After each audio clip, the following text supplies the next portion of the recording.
Hi, Abraham. I have to say I'm totally floored because I had a premonition that I would be the first one called. And I don't know how it happened. Well, this group is gathered before you dragged your physical bodies here. And the energy of the group is already understood. So the intensity of what you want to know and the balance of the vibration within you has already lined that up. So when you have a premonition, all it means is you're reading the energy accurately. We're done. My question is this. I'm wanting to know when to take action. If to take action. After you get a premonition. Well, we're not kidding. In other words, when you have a premonition of something wanted, that means you're lined right up with it. In other words, the premonition that you experienced here or earlier was significant enough that it got your attention, didn't it? It was exhilarating when the manifestation matched it. Are you following this? This is really an important thing. When you've been living life and you've been building this vortex, so what you want is already amassed. All of the cooperative components are already assembled. So the feeling of inspiration, that feeling of being ready to act about something, that's the feeling that comes when you're close enough to the vortex that the vortex takes you in. Let's be clear about this. Whether it's a premonition or a feeling of inspiration, it is from that vantage point that we would act, and only from that vantage point that we would act. You talk about getting your ducks in a row. We talk about getting your energy lined up. When you've been hovering on the edge of your vortex, or it's taken you in enough that you're vibrationally up to speed, that's when those inspirational thoughts begin to flow to you. And when those inspirational thoughts begin to flow, that's when to take action. Esther has been noticing something recently because she and Jerry are together all of the time, and his mind is very fast. He's thinking about a lot of things, and they have so many projects that are in the works, building projects and book projects and recording projects and scheduling projects, all kinds of wonderful things that are manifesting and calling for action.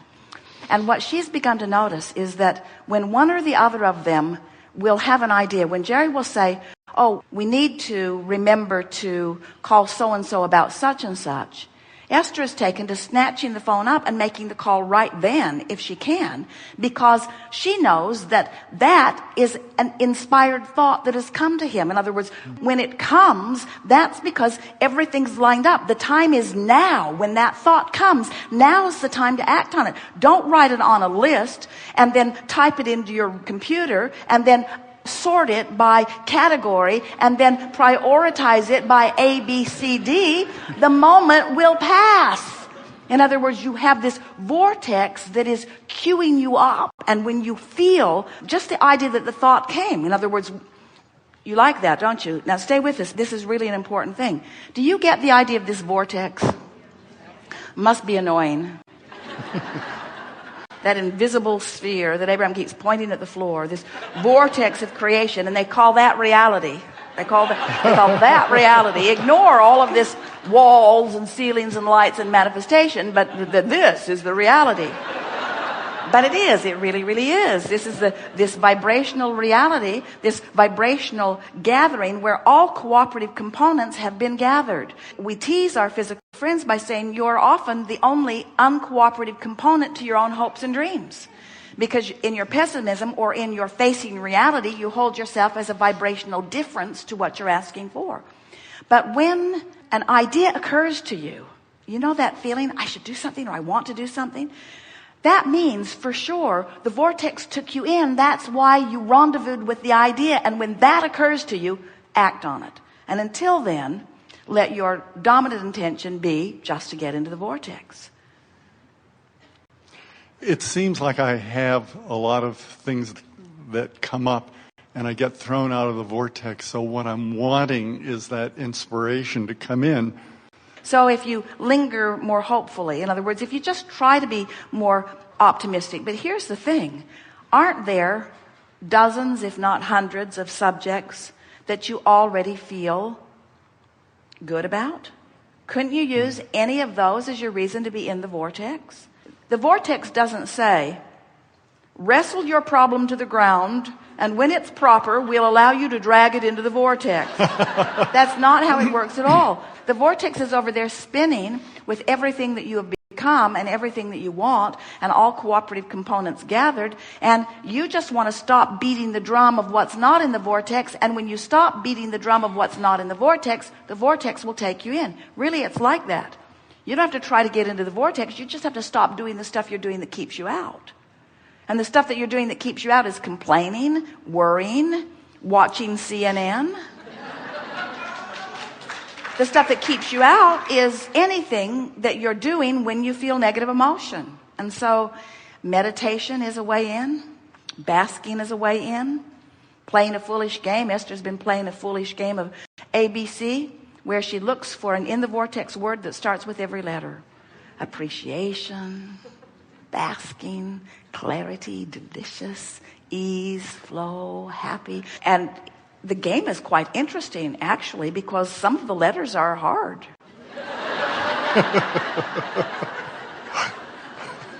And you just can't focus on something like that and focus upon anything that holds you out of the vortex at the same time. So in you go, and a whiff of inspiration hits you. And then, if you're wise enough to know that inspiration means you are now a cooperative component, act on the inspiration that you felt. Now you're in the game, you see. We just want you to know that there's this huge energy that when you work in concert with it, then life is blissful. Esther's favorite alphabet words are ease and flow, ease and flow, ease and flow. When she found those words, ease and flow, she usually spends 2 minutes on ease and flow. Ease and flow. ABCD, ease and flow, ease and flow, ease and flow. It's just such a delicious contemplation, the ease and flow, because the engine is the vortex. The engine is the law of attraction. The engine is the larger source energy part of her. It's already done. It's present tense. Ease and flow. There's nothing that I have to do, but there's plenty that I want to do. In other words, when you do it because you want to do it, you know that you're in the ease and flow energy of the vortex. And when you do it because you have to do it, when you do it because you should do it, when you do it because somebody else wants you to do it, even Jerry and Esther, they really love each other and they are really involved in the same work. And when Jerry asks Esther to do something, when she's got something else on her mind, she'll do it. But he was better off not to ask. She never says no. She just does things out of the vortex. And really, nobody wants anybody to do anything out of the vortex. You really don't. You don't want to motivate your employees to work hard for you out of the vortex. You want to figure out how to shine a light on the vortex so that they're inspired into the glorious ease and flow creative behavior of their experiences, you see. We want you to want the same for yourself. Most of you, we love you very much. Treat yourself like a bad behaving employee. I do. You say to yourself, shape up. You need to be better. You need to do better. And we say, no, you don't. You just want to tend to your vibration and be who you really are. And who you really are is really bright and smart with really good timing and wonderful intuitiveness and wonderful uplifting abilities. Who you are is one who loves easily and thinks openly and expands profusely. Who you really are is someone who adores life and who loves yourself and who loves others. That's who you really are. Who you really are is an uplifter, an optimistic being who adores being here and who just cannot wait to get your hands in the creative clay of your life experience, because you know who you are, and who you are is so wonderful, and the worthiness is not an issue. You just expect wonderful things to happen to you because you are an eternal being and wonderful things have been happening to you, and you know that wonderful things are continuing to happen. In other words, that's who you are. Enough? Yes. Thank you Yes, very indeed. much.